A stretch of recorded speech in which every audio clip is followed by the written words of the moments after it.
This actually came, it come after, you know, I was like 4 years outside of a foreclosure. Go lay down. Go lay down on your bed. I wasn't really interested in buying another house, but I don't like renting because you can't like paint a wall or hang a picture or anything like that. Good garden, huh? You probably see, oh yeah, wow. I wanted a Great Dane, so you can't have those in rentals usually. And I was like, well, this situation will allow for that. So the idea was that I would take 1 year's worth of rent payments, which was about $800 to $900 a month, and build a tiny house and then live in it for 2 years. That was my goal, and that way it would pay itself back.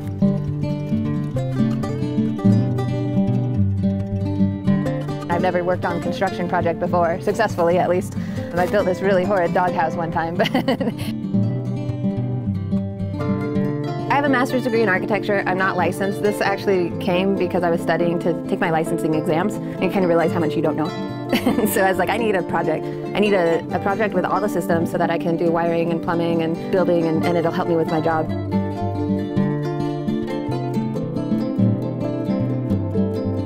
Budget was my #1 factor. My budget was actually $12,000 was the max I could spend, and I hit it with all of my appliances and everything. I recycled, reclaimed as much as I could. The lumber I got a really good deal, and it was left over on an apartment complex. And it was almost exactly the right lumber list as what I needed to build this house. It took time. All you had to do was ask, you know, but it's time or money. I spent a lot of time searching down good deals and approaching people. That's all reclaimed shipping pallets. So I got 2 different big loads. One was a farm, one was a floor dealer, and they get material all the time, but they don't send back pallets, you know? So yeah, they're just like, take as many as you can. So it was awesome. Because that's a pretty big expense on a house, is the outside siding. Like, this is one of the areas of a tiny house you have the opportunity to save money. And you can't do that on structure. You need to have a sound house. But finishes, this was free, but a lot of time to take apart and get ready to finish. I've estimated the entire build took 900 to 1,100 hours, and that's a ton because, gosh, these are 83 different shipping pallets. You know, to fit your budget, it's time or money. And I didn't have a plan totally work out when, because I was working on a budget, so, you know, the biggest expense is a trailer. And so I kind of had a general idea of what I wanted, and then I found a trailer and worked it to it. In Idaho, we have tons of gooseneck trailers, but not a lot of bumper poles, and so it's the deal I found. Most trailers that people use for tiny houses, they just attach to the bumper, the back of the truck, which is a bumper pole trailer. This one's a gooseneck trailer or fifth wheel trailer, which goes up and over and actually attaches over the axle of the truck. And the only reason I used it, it was the best deal on Craigslist. It was the first one I found that I was like, yeah, this one's structurally sound enough that it'll work. Now, can I build on it? Like, I've never seen anyone else do this, you know? And yeah, it's nicer because you can actually put more weight up front than other ones because it's actually centered over the axle. So it worked out really well, but it obviously impacted the design decisions that I was making on the inside. It's the only reason I have a loft. I like the way it turned out. I like having like the kind of half loft. It was important that Denver was able to get up in the loft, my dog. But I was like, well, I can put a couple steps in there. It's not a ladder, you know? It's just some stairs. And so I did that, and it worked out. I'm from Boise, so I didn't have a spot in mind when I started building. I kind of just took a leap of faith. I had a build site, and then I was like, I'll figure it out. I was surprised how many options came up for parking. Not along the build. I had 0 all the way, right up until it was finished and people could see what they were committing to. You know, that's a big deal. It just kind of worked out. I started dating a guy who had this empty lot, and I was looking for a rental, and I was like, how about that empty lot? Which, you know, we got to talking about, and it led to dating, because we're both into this stuff, you know? It was a little frightening at first. I mean, this is not a legit situation right now. You're not in a backyard, I mean, Yeah. you're in a front yard. Yeah, I'm exposed on all sides. At any point, all of my neighbors can be like, I don't like you there, and I have to move. And I kind of took the position that I'm gonna let them know that, and if they're okay with it, we'll probably be okay. So I kind of tried to empower all the neighbors, let them know I'm a decent person, this is the situation, and if you ever have a problem with it, just let me know. And I've been very fortunate. Actually, this neighborhood loves me. Hi. It's a little bit eclectic anyhow. I mean, you'll see a lot of different types of houses. So this is a really good neighborhood for it.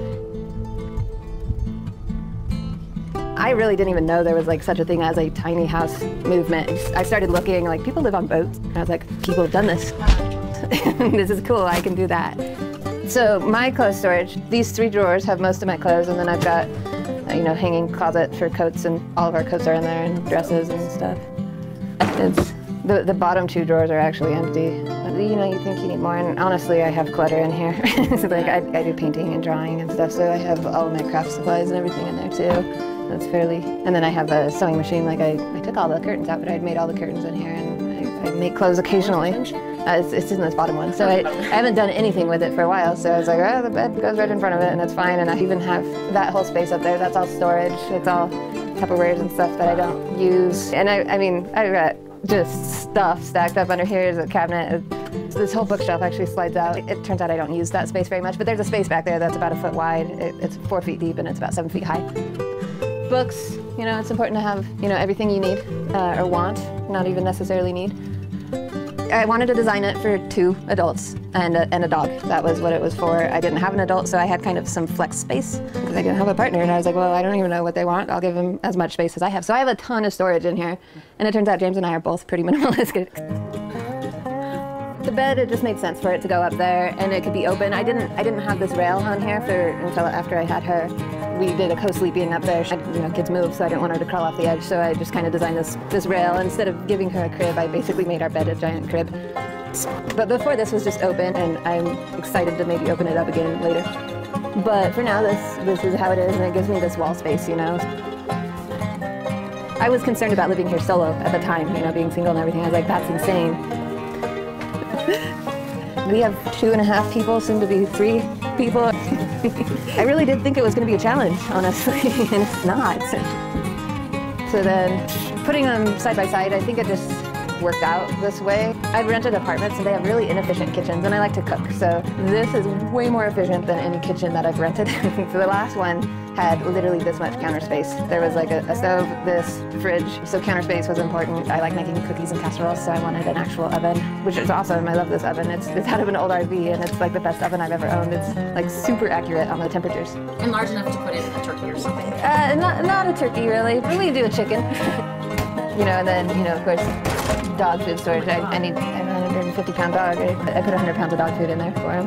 Then I kept open storage just to make it feel less like a cave. You know, when you have big cupboards poking out at you, it kind of makes this feel more narrow. And when I designed it, I didn't have all this crap, which is the baby sippies and bottles and things. So it looked a little less cluttered. And then, you know, I wanted a double basin sink. I didn't see a lot of tiny houses that had an actual kitchen sink at the time that I was building it.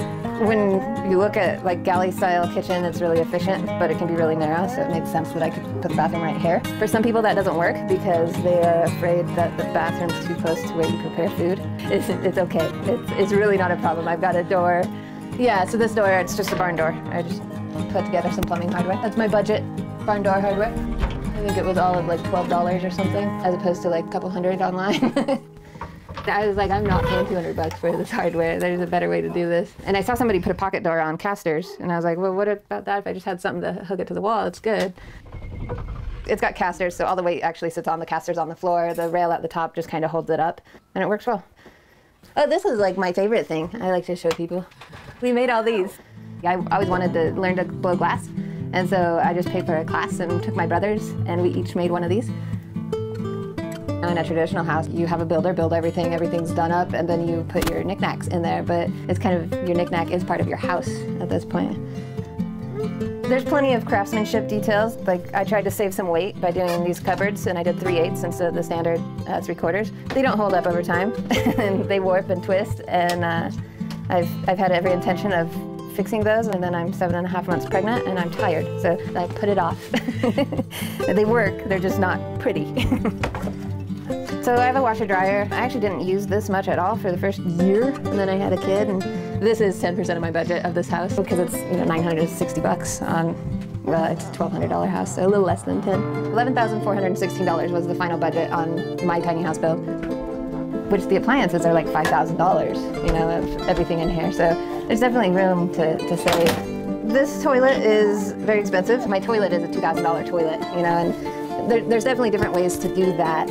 I wanted a toilet that looked normal so that people weren't like totally grossed out by my toilet. I wanted to be off-grid still because it's hard to find a location to go if you need a septic hookup, especially, you know, 3 years ago. And then I wanted to live urban. So it's past government regulation testing to be a sanitary thing. That's why it's expensive. So it's just like any other composting toilet. You put sawdust in it.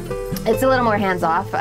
It's completely accessed from the outside of the house, so I don't have to like pull a drawer out through the house. It's past places like Portland and Northern California have passed it as totally legit legal to use in any house. My particular town has not yet passed it, but I wanted to get that testing done anyways because I'm making the choice to be open about living tiny. If it ever became an issue, I can be like, no, it's accepted, you know, in Portland, it's accepted here, and maybe at least make a case for it being okay. This bathroom is, I think it's 7 foot by 3 foot. It works. You know, this is totally unnecessary. I just found this sink and I was like, I like that sink, I'm gonna buy that. It's totally unnecessary because the kitchen sink is right outside the door. So I picked my 2 heaviest things, which is the washer dryer and this shower, and I put them across from each other so they kind of balance each other. And then I centered them over the axles. This shower is all tile, so tiling's really heavy. It's not standard either to use tile. People are concerned, rightfully so, that it's gonna crack and pop out. In a tile situation like this, they do make flexible grouts. The weight is more of an issue than it popping out. She bathes in a Tupperware, because you know what, it works. And she likes it. And there's a bowl of dog water in the shower too. Yeah, everything's multi-purpose here. So this is a 36 square foot addition. This used to be my patio. I didn't have kids when I designed the tiny house, but I had kind of, the trailer I got had a dovetail on the back of it, which is kind of a slope to the back that lets you load equipment. I got it with every intention of cutting the dovetail off. And then it got to that point, and why? I could just leave it there and build up a patio or something over the back of it, knowing that I could enclose it and make it be a part of the living space. So it's a 36 square foot addition. I wanted it to look a little different than the rest of the house, so I did it in corrugated metal. Since we're having another kid, we're gonna do this bunk bed style. She sleeps on the bottom bunk right now. She likes to climb up to the top bunk, but we don't trust her. This is actually the co-sleeper I built her that used to be up in my bed space. So I just took it apart, repurposed it as the rails. Do you want to go up there? Let's see. Show us. Is your pet? This is where she likes to eat breakfast right now. She like totally climbs up the ladder and sits and is like, okay, food. It's like, come on, really? What was that? I think that anybody absolutely could build their own tiny house. But yeah, and then this one, we wanted her to be able to get in and out of there. You know, education is so available to anyone right now. It's a lot of, it's, you know, college kids, it's retired people, it's families. You know, there's a lot less families because in all honesty, family is a little difficult sometimes, you know. Kids take stuff and things, but it's not impossible by any means.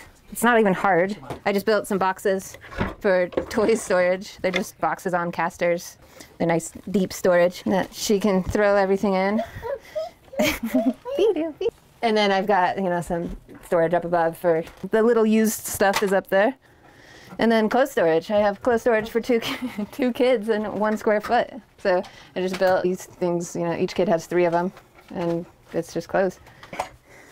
I'll let you sit right there and sit in the sink. This is what we do. This is normal life. No, not really. I'm glad I get to raise her this way.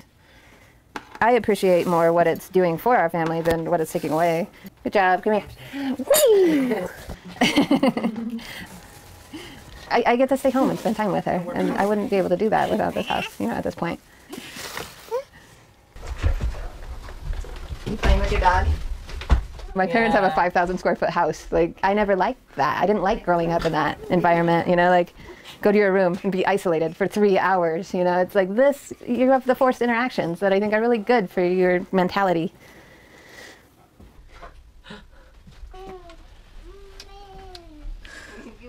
I like that she's getting an alternative thing. I fear the potty training where she's like, where's the sawdust, you know?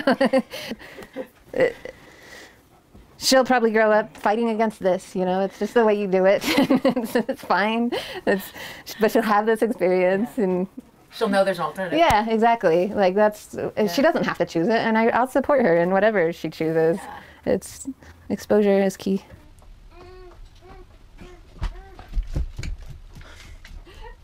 And this lets us be exposed to a lot of different things. I mean, we can travel. Like if we want to go to Seattle tomorrow, we can, you know, and that's not something everybody has.